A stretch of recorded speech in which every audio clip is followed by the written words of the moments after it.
أعوذ بالله من الشيطان الرجيم بسم الله الرحمن الرحيم الحمد لله رب العالمين والصلاة والسلام على سيدنا محمد وعلى آله وصحبه أجمعين. Hvala Allahu dželle šanuhu, gospodaru svih svjetova. Neka su salavat i selam na poslanika Muhammeda alejhi selam, njegovu časnu porodicu, ashabe i sve sljedbenike u islamu. Nalazimo se u 9. danu mjeseca Ramazana i za ovo prediftarsko vrijeme tema je stid, dio imana. Poslanik alejhi selam je rekao: iman se sastoji od 70 i nekoliko ogranaka, najbolji od njih jeste izgovaranje la ilaha illallah, a najniži je uklanjanje sa puta onoga što smeta ljudima, a i stid je dio imana. Po islamskom učenju stid se ubraja u najbolja svojstva lijepog ahlaka koja vjernika približava Allahu. Stid donosi samo dobro i neodvojivi je dio imana, tako da kada nestade stida, nestane i imana i obrnuto. To je svojstvo koje je kao oporuka ostalo od prijašnjih Allahovih poslanika i prenosila se s koljena na koljeno. I nema nimalo sumnje da su se nemoral, grijesi i razvrat pojavili i raširili u društvu tek nakon što je u ljudskim srcima nestalo stida. Stid je osobina iskrenih vjernika, izgrađenih osobina i manira bogobojaznih, pa kada njega nestane, to je jasan znak da su ljudi ostavili Allahovu uput, a prihvatili zabludu i utrli sebi put do poniženja i sigurne propasti. Ako se ne stidiš, radi što god hoćeš. Stid je moral koji čovjeka potiče na ostavljanje grijeha i ne da mu da prelazi granicu dozvoljenog i da skrnavi tuđa prava. Stid od arapske riječi el-haja, izvedenica je od riječi života, od arapske riječi el-hayat, i on je srazmjeran životu srca, a istinskog života srca nema bez poznaje i pokornosti Allahu dželle šanuhu. Postoje dvije vrste stida, prirodni i stečeni stid. Prirodni stid je osobina s kojom se čovjek rađa, poput stida muškarca i žene od javnog pokazivanja i otkrivanja stidnih mjesta, i poput stida koji su pokazali Adem i Hauva kada su im se otkrila stidna mjesta nakon što su kušali zabranjeno voće. Pa ih je prirodni, urođeni stid natjerao da se pokrivaju džennetskim lišćem. O tom događaju Kur'an veli: i njih dvoje pojedoše s njega i ukazaše im se stidna mjesta njihova, pa počeše po njima lišće džennetsko stavljati. Stečeni stid je posljedica imana i iskrenog vjerovanja u Allaha dželle šanuhu, koji vjernika sprečava u činjenju grijeha. Taj stid se rađa u srcu kao posljedica shvaćanja obilja Allahovih blagodati i naše nedostatne zahvalnosti na tim blagodatima. Pa se zbog toga vjernici stide Allaha, koji im ne uskraćuje blagodati i ne prekida svoju milost ni onda kada oni griješe prema njemu. Prenosi se da je pobožnjak Esved ibn Jezid na samrti gorko plakao i nakon što su ga prijatelji upitali zašto plače, odgovorio je: kako da ne plačem i ne tugujem, kada bi mi Allah oprostio sve grijehe na sudnjem danu, ja bi ga se opet stidio zbog dijela mojih ruku. Govoreći o značenjima i stupnjevima vjerovanja koji se mogu iščitati iz kuranskog ajeta u suri El-Fatiha, Iyake na'budu, samo tebe obožavamo, Ibn Qayyim el-Džavzi je rekao: jedan od stupnja Iyake na'budu, samo tebe obožavamo, je i stid. Na to upućuju i riječi uzvišenog Allaha: zar on ne zna da Allah sve vidi? On zna poglede koji kriomice u ono što je zabranjeno gledaju, a i ono što grudi kriju. Osim citiranih ajeta i hadisi Allahovog poslanika sallallahu alejhi ve sellem koje ćemo spomenuti, također potvrđuju da je stid dio imana i da spada u ibadet kojim se vjernici približavaju Allahu. Prenosi se od Ibn Omera da je poslanik sallallahu alejhi ve sellem prošao pored čovjeka koji je svom prijatelju govorio o stidu, pa mu je Muhammed alejhi selam rekao: ostavi ga, stid je dio imana. U hadisu koji prenosi Ebu Hureyre radijallahu anhu stoji da je Muhammed alejhi selam rekao: iman se sastoji od 70 i nekoliko ogranaka. Najbolji ogranak imana je svjedočenje da nema drugog Boga osim Allaha, a najslabiji je maknuti smetnju s puta i stid je dio imana. A Ebu Mesud al-Ensari prenosi da je poslanik alejhi selam rekao: ono što je ostalo zapamćeno od govora ranijih Allahovih poslanika jesu riječi: ako se ne budeš stidio, onda radi što god hoćeš. Ibn Kajim el-Džavzi kaže da ovaj hadis ima dva značenja. Prvo, da će onaj tko ne bude imao stida svakako raditi što god hoće i što mu duša poželi. I drugo, to je zapravo upozorenje vjerniku i vjernici da kada želi uraditi neko djelo, neka prvo vide da li bi se stidjeli realno uraditi to djelo.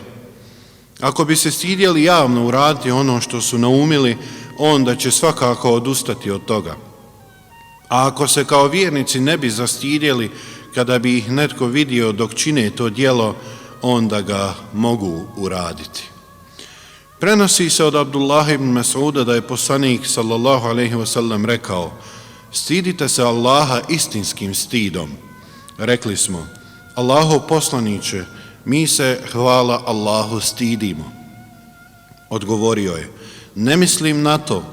Istinski stid od Allaha je da čuvaš svoju glavu i ono što je u njoj i da paziš na svoj stomak i njegove prohtjeve i da ti je uvijek smrt na umu, jer onaj tko žudi za ahiretom, on ostavlja dunjalučke ukrase.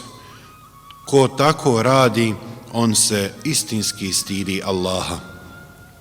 Svaka vjera ima svoj moral, a moral Islama je stid. Kada stid ne bi imao druge vrijednosti, osim činjenice da je to jedno od Allahovih svojstava, bio bi dovoljan razlog da se vjernici trude da kod sebe izgrade tu osobinu. Allah dželešanuhu pokriva mane i stidi se ljudi, a oholo ljudsko stvorenje se ne stidi Allaha, osim onih kojima se Allah smilovao. Njegova milost se neprestano spušta na nas, a naši grijesi se neprestano dižu njemu. On nama ukazuje svoju ljubav dajući nam neizmjerne blagodati, iako je neovisan o svim svjetovima, a mi našim grijesima izazivamo njegovu srdžbu. Iako smo ovisni o Allahu i njegovoj milosti u svakom trenutku. No i pored toga, kada mu uputimo smjerno naše dove, on nam oprašta grijehe i raduje se našem pokajanju. Zato neka nam je uvijek na umu veličanstveni hadis u kojem je poslanik alejhi selam rekao: zaista je vaš gospodar stidan i plemenit. On se stidi da vrati prazne ruke onome tko ga iskreno zamoli i tko mu se dovom obrati. Zato je mjesec Ramazan pored posta, Kur'ana, teravije, sehura, iftara i mjesec dove, pa mu upućujemo što više dove, pogotovo u ovo vrijeme pred iftar. Abdullah ibn Omer je imao običaj kazati: čovjek neće upotpuniti svoje vjerovanje sve dok ne bude potpuno svjestan da ga Allah gleda, pa neka ne čini tajno ono što bi ga na sudnjem danu moglo osramotiti pred svim ljudima. Čovječe, pazi da ne budeš od onih koji kad se nađu nasamo krše Allahove zabrane, koji su u javnosti Allahove evlije, a u tajnosti njegovi neprijatelji. Ne budi od onih koji se više stide ljudi nego Allaha i ne gledaj u beznačajnost tvojih grijeha, već gledaj u veličinu i svemoć onoga koji te gleda dok činiš grijeh. I nikada ne zaboravi trenutak koji će sigurno doći, a koji je poslanik sallallahu alejhi ve sellem najavio u svom hadisu kada je rekao: svaki čovjek će pojedinačno razgovarati sa Allahom na sudnjem danu i između njih neće biti nikakvih posrednika. Poznati muslimanski vojskovođa iz vremena Emevijske dinastije El-Džarrah je rekao: 40 godina sam ostavljao grijehe, a tek nakon toga sam postigao pobožnost u riječima i djelima.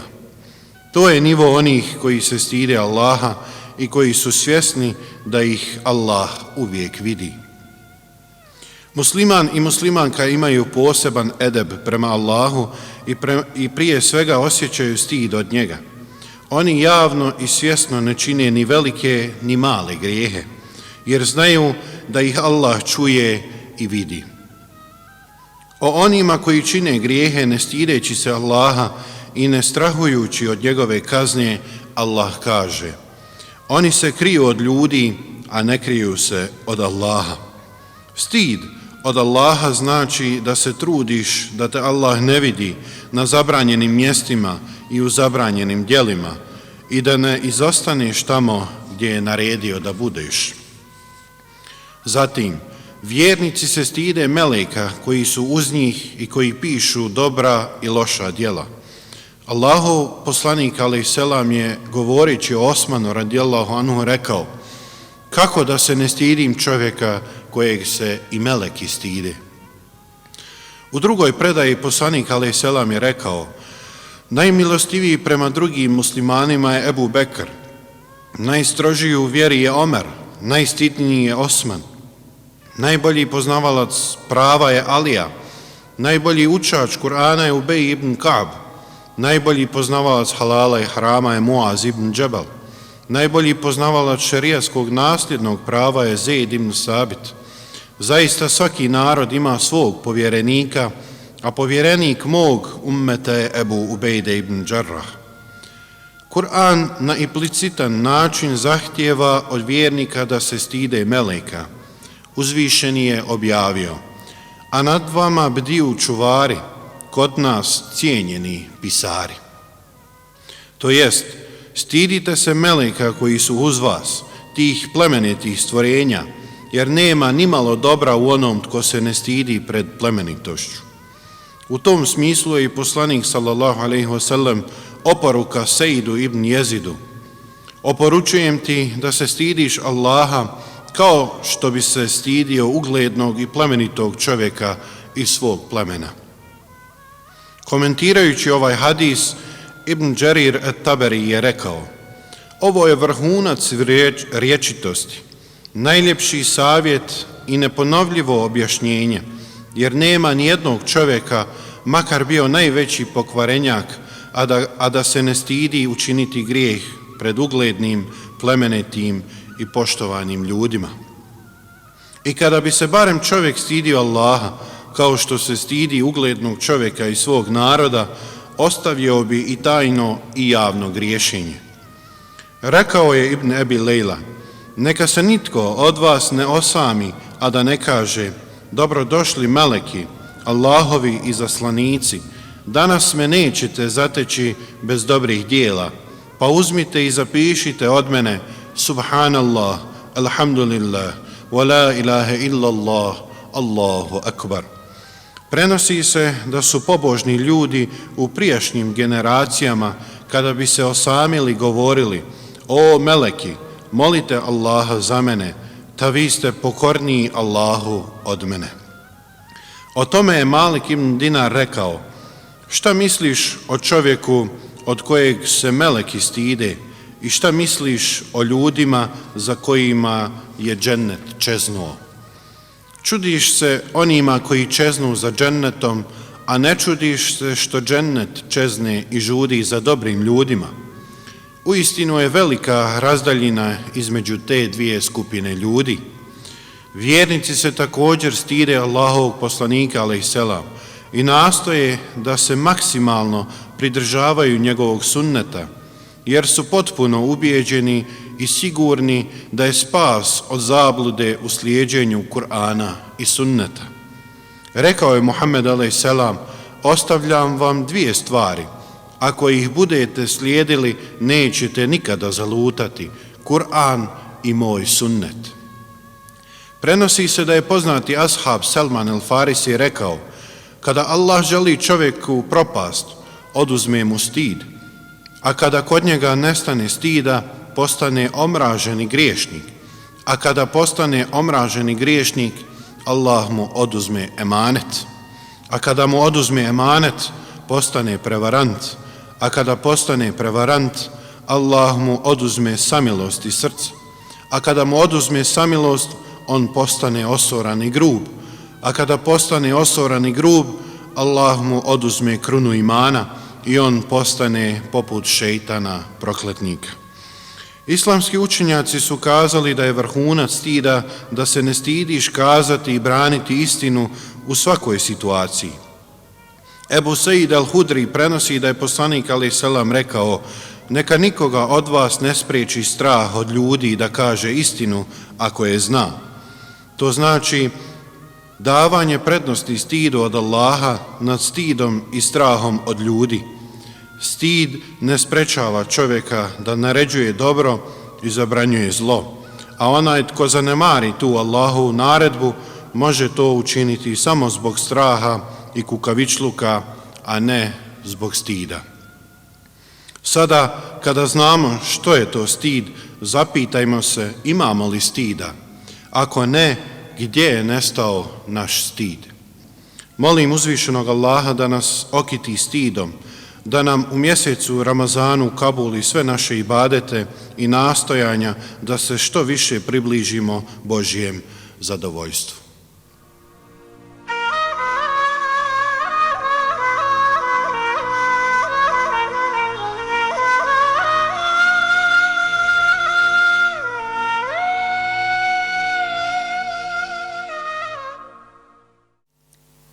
Bismillahirrahmanirrahim. Alhamdulillahi rabbil alamin. Wassalatu wassalamu ala ashrafil halki wal mursalin. Sayyidina Muhammedin wa ala alihi wa sahbihi ajma'in. Poštovana braćo i sestre, cijenjeni postači, u ovoj prvoj trećini mjeseca Ramazana, trećini Allahove milosti, trećini u kojoj Allah dželle šanuhu otvara svoja vrata milosti, došla je i još jedna njegova milost. A ta njegova milost jeste da je došlo do popuštanja, ali ne i opuštanja mjera za suzbijanje koronavirusa. To je bilo razlogom da se zajedno sa nacionalnim stožerom uputimo u iznalaženje najboljeg rješenja kako bismo otvorili naše džamije, bar za onaj najnužniji dio naših ibadeta.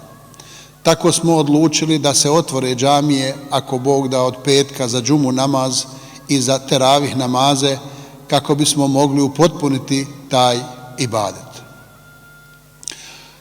Morali smo posegnuti za nekim još mjerama koje su vrlo važne kako ne bismo protekla 2 mjeseca izgubili. Zato smo morali donijeti neke mjere koje su od velikog značaja za dalje preveniranje koronavirusa koji je zahvatio cijelo čovječanstvo. Pa se stoga neće moći koristiti naši prostori, abdesthane, koji su vrlo važni i najveći potencijal za širenje koronavirusa. Stoga vas molim, sve one koji se upućuju prema džamijama, da se drže onog uputstva u kome stoji da se abdest uzme kod kuće. Vrlo je važno, draga braćo i sestre, imati na umu i činjenicu svih rizičnih i potencijalnih prenosilaca. Tako danas je vrlo važan segment seđde.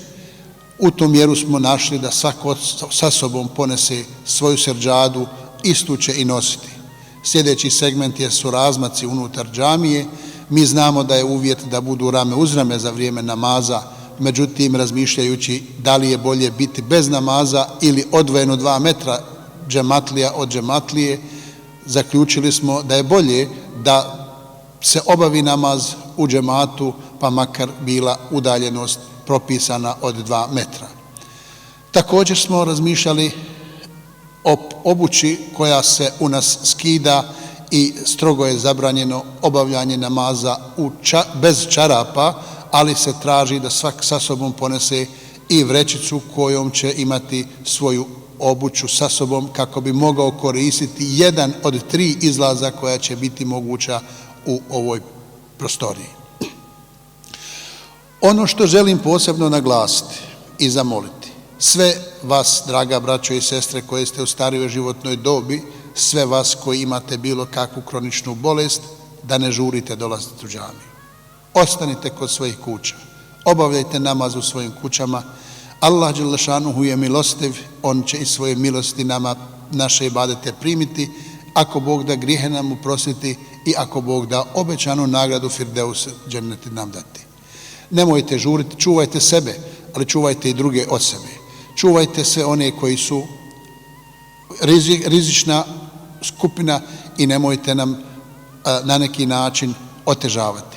Želim pohvaliti cijeli naš džemat, cijelu našu zajednicu, a ona je pokazala vrhunsku disciplinu tijekom ova protekla 2 mjeseca, vrhunsku disciplinu kojom nas je podučio naš post, vrhunsku disciplinu kojom nas podučava naš džemat, vrhunsku higijenu kojom nas podučava naš poslanik Muhammed sallallahu alejhi ve sellem, tako da smo svega imali 3 zaražena naša člana i članice, od kojih je nažalost jedna naša sestra preselila. Ono je za nas vrlo važno i jedan život. Allah dželle šanuhu stavlja čovjeka u središte pozornosti, zdravlje i sigurnost je ispred i iznad svega. Zato vas molim da ne hrlite u džamije i molim vas još jedno da poštujete pravila koja će vam biti prezentirana putem naših portala, ali i putem naših službi koje će vas dočekati u našim otvorenim džamijama od petka. Mnogo je onih koji pitaju zašto se ne klanjaju svih 5 dnevnih namaza. Nemojte ta pitanja, nemojte se opterećivati s takvim pitanjima. Zašto? Jer poslije svake uporabe džamija se u cijelosti mora dezinficirati i džamija se mora pripremiti za sljedeći dolazak i sljedeći džemat.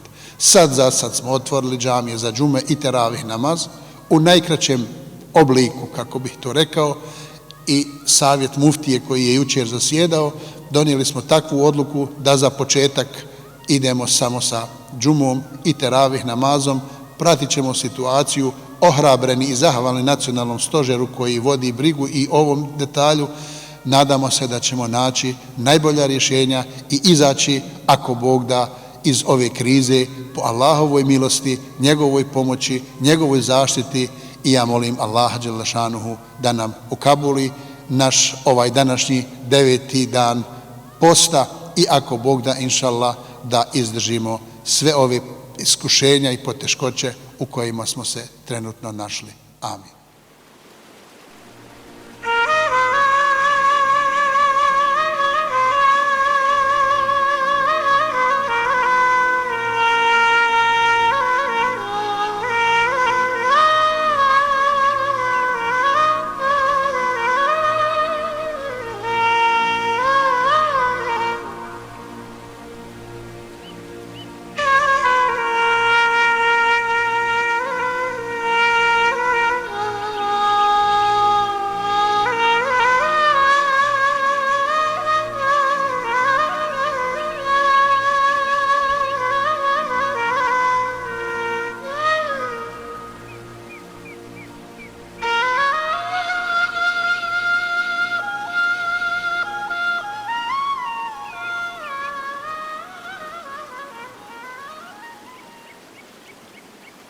اللهم إني لك صمت وبك آمنت وعليك توكلت وعلى رزقك أفطرت.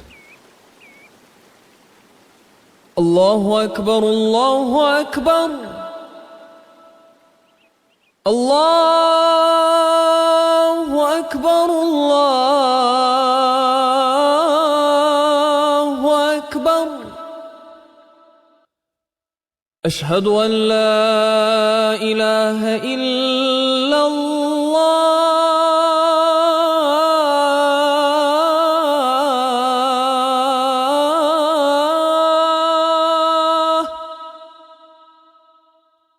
أشهد أن لا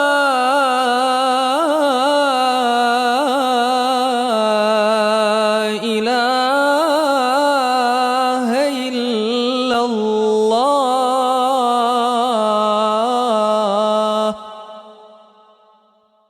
أشهد أن محمدًا رسول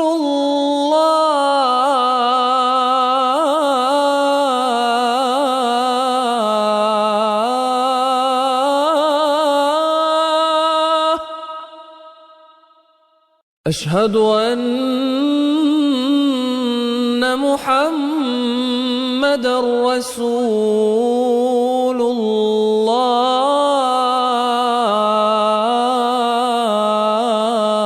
الله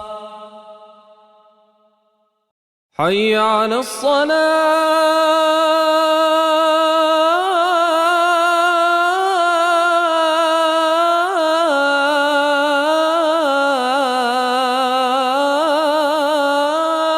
الصلاة حي على الصلاة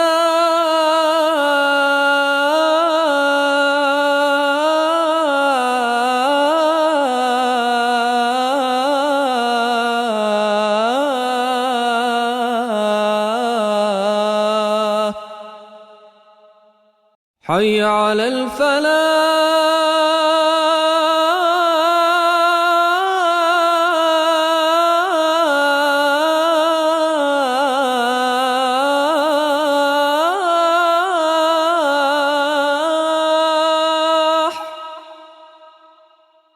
حي على الفلاح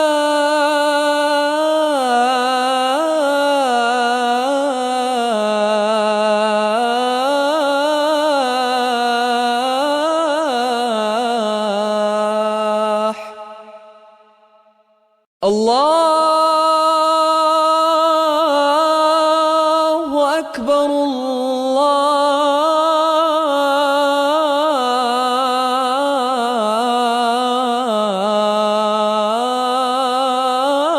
الله أكبر لا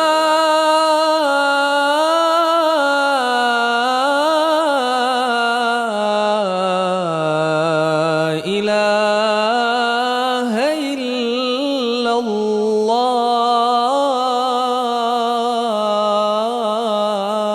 الله اللهم رب هذه الدعوة التامة والصلاة القائمة آت سيدنا محمدا الوسيلة والفضيلة والدرجة الرفيعة وابعثه مقاما محمودا الذي وعدته إنك لا تخلف الميعاد.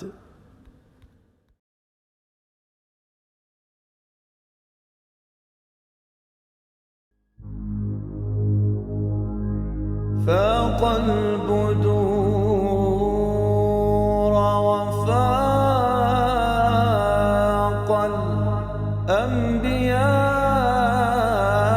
الأنبياء فكم بالخلق والخلق من حسن ومن عظم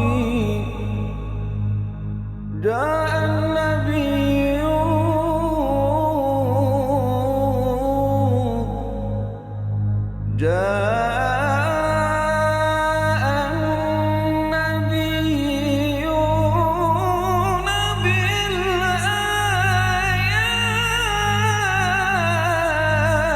بالآيات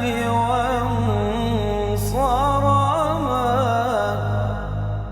وجئتنا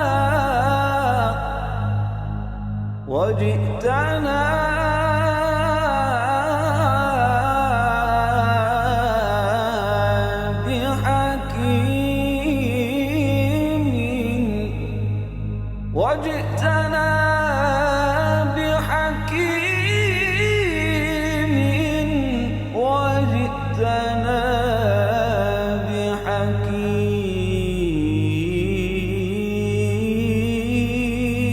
بحكيم غير منصرم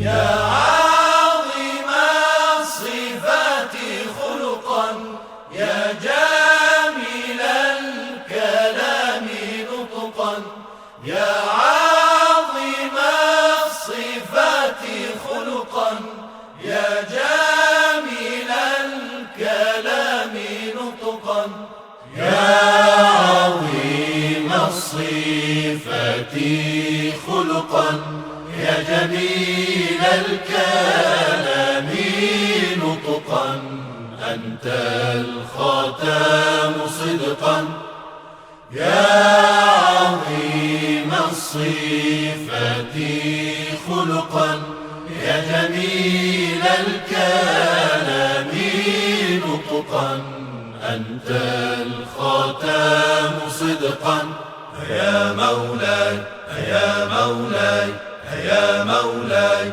يا مولاي يا مولاي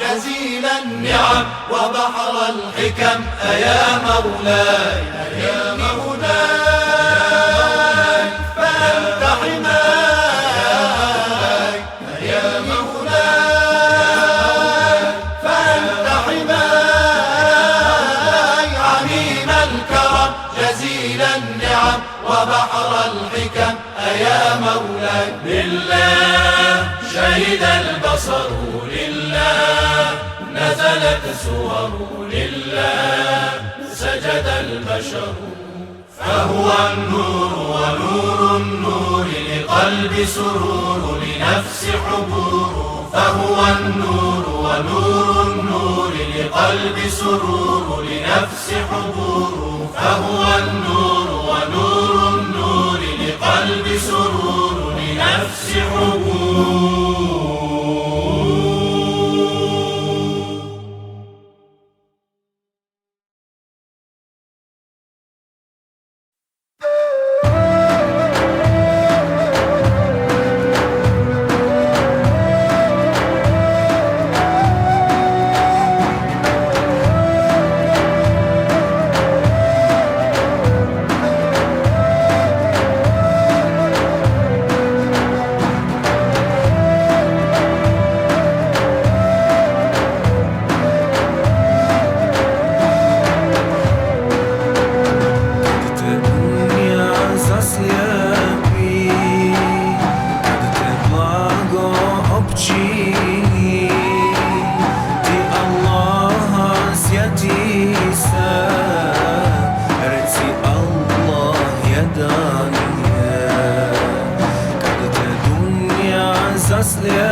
Allah uzdan sen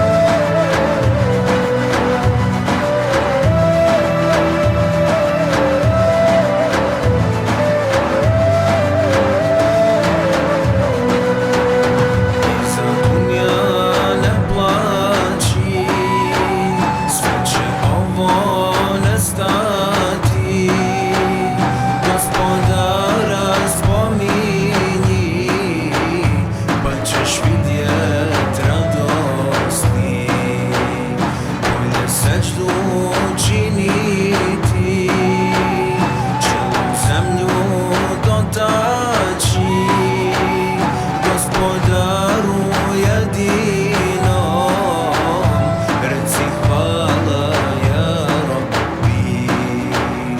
Gospodaru jedinom, reci hvala ja Rabbi.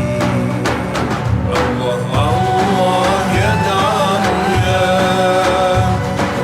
u Allaha uzdam se.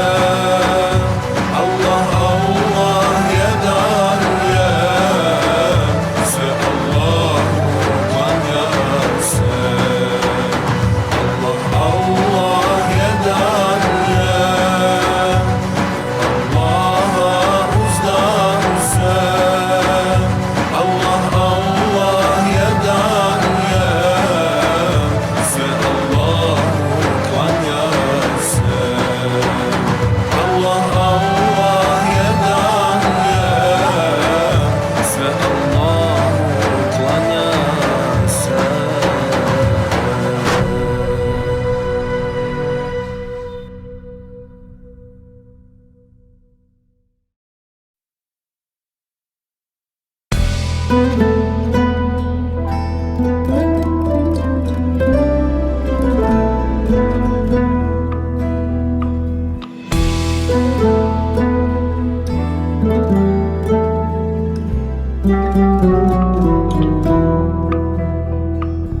Dokabi kavsejna, ti si jezdio,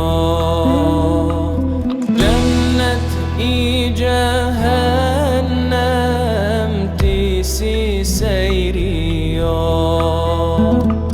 Blistala se sidra, carstvo tišine, Aršu Rahman nizo svoje visine. Sallallahu alejke ja Rasulallah. Sallallahu alejke ya Nabi Allah. Sallallahu aleyke ya Resulallah. Sallallahu aleyke ya Nebi Allah.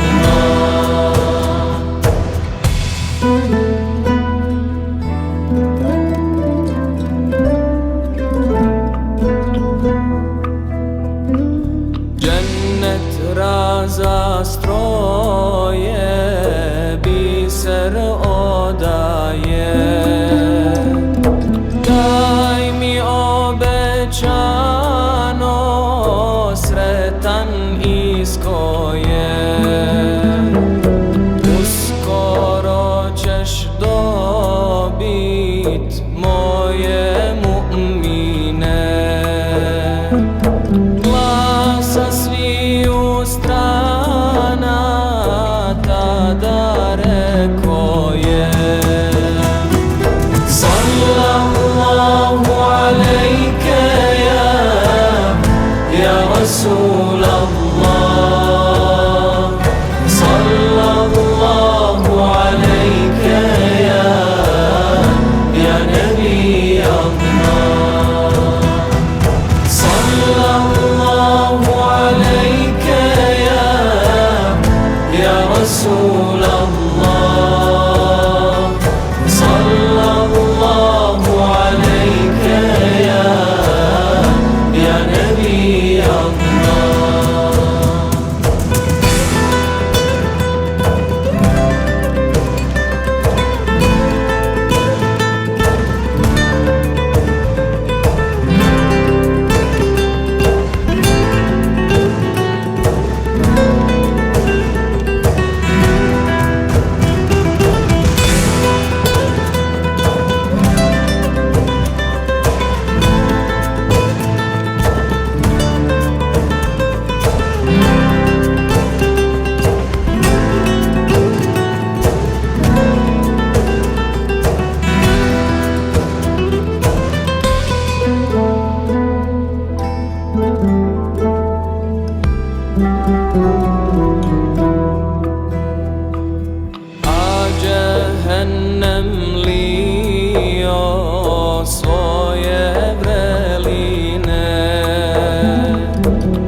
رسول الله صلى الله عليك يا نبي الله.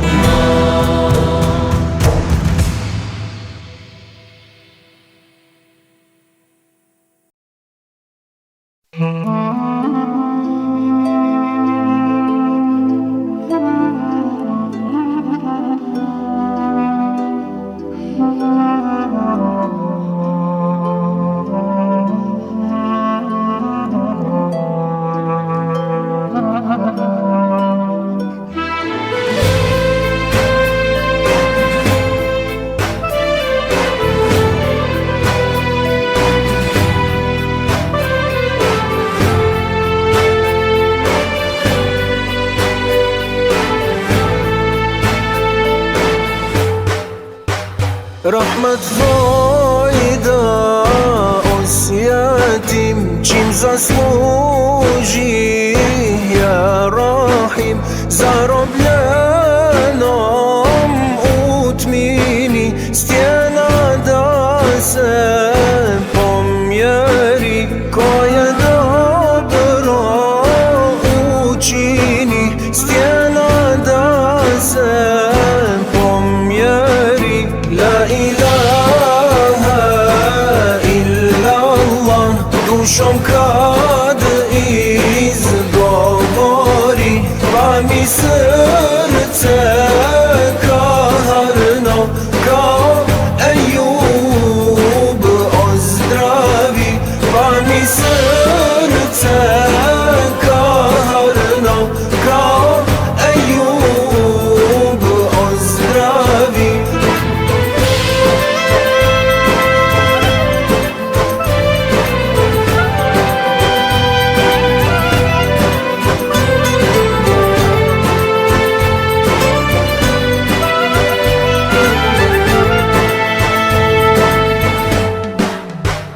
Gospodar kog uputi na siratul mustaqim insan koda progleda Jakubovim očima tada njemu svane dan ko Yunusu alejhi salam. La ilaha illallah dušom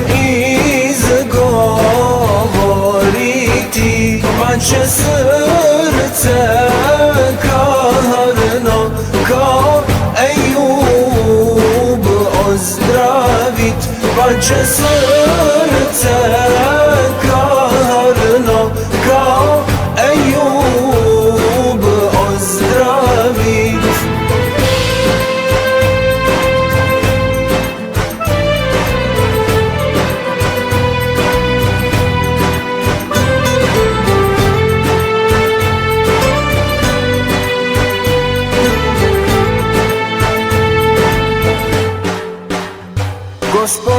Gospodaru hvala ti što nas dinom počasti okrilju tvom sad hitim i na seđdu padam ti zajedno sa iskrenim robovima pokornim. La ilaha illallah sašicima u halki zikrom srce kaharno kao Ejub ozdravi. La ilaha illallah sašicima u halki zikrom srce kaharno kao Ejub ozdravi. Zikrom srce kaharno kao Ejub ozdravi.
Deveta noć. Muhammedova ženidba. Kao što znaš, moja mila kćeri, Ebu Taleb je imao mnogo djece, a nije bio bogat. Razmišljao je da nađe posao Muhammedu gdje bi njegov bratić mogao zaraditi više novca nego što je činio čuvajući stado. Ebu Talib je čuo da Hatidža bint Huvejlid traži čovjeka koji će se brinuti o njenoj robi koju je slala svake godine na prodaju u Siriju. Hatidža je bila trgovac, otmjena gospođa, zaista veoma bogata, poticala iz porodice Benu Esad iz Mekke i do tada se već 2 puta udavala, ali se svaki brak završio smrću muža. Oni su joj ostavili svoja imanja, te tako ona postala jedna od najbogatijih osoba u Mekki. Kad je Ebu Talib čuo da Hatidža sprema svoju karavanu za Siriju, pozvao je Muhameda i rekao mu: Sine moga brata, kao što znaš, ja nisam bogat. Moja materijalna situacija se svakim danom pogoršava. Rekli su mi da Hatidža bint Huvejlid plaća 2 kamile čovjeku koji se brine za njenu robu na putu za Siriju. Ne mislim da je to mnogo, ali hoćeš me poslušati i otići da porazgovaraš s njom. Učinit ću ono što ti želiš, odgovorio je Muhammed. Sutradan je Ebu Talib otišao svojoj prijateljici Hatidži i rekao joj: Da li želiš da ove godine povjeriš svoju trgovinu mom bratiću Muhammedu? Čuo sam da plaćaš samo 2 kamile, ali za Muhammedovu službu ne bih se zadovoljio sa manje od 4 kamile. Hatidža je odgovorila: Muhammed je svima nama ovdje drag i veoma bi me radovalo da ga ove godine zaposlim čak i sa platom koju si ti predložio. Ebu Talib se brzo vratio kući, ispričao svome rođaku šta mu se desilo i dodao: Ovo ti je dar koji ti Bog šalje.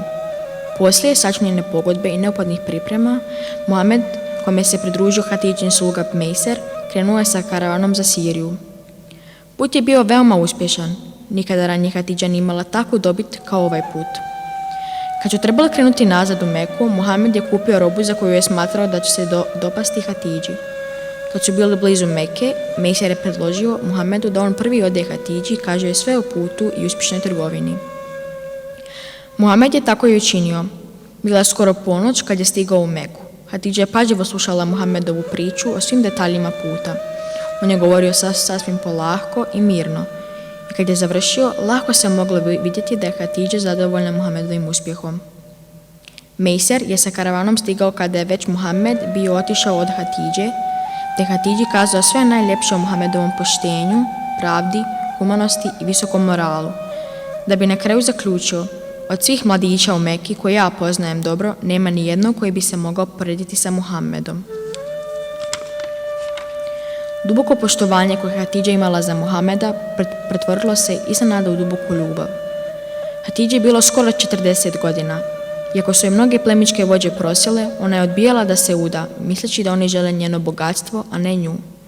Međutim, sada je poželjela da se uda za čovjeka mnogo mlađeg od sebe, za čovjeka čije su riječi i ponašanje obuzele njene misli i srce, najednom i sasvim.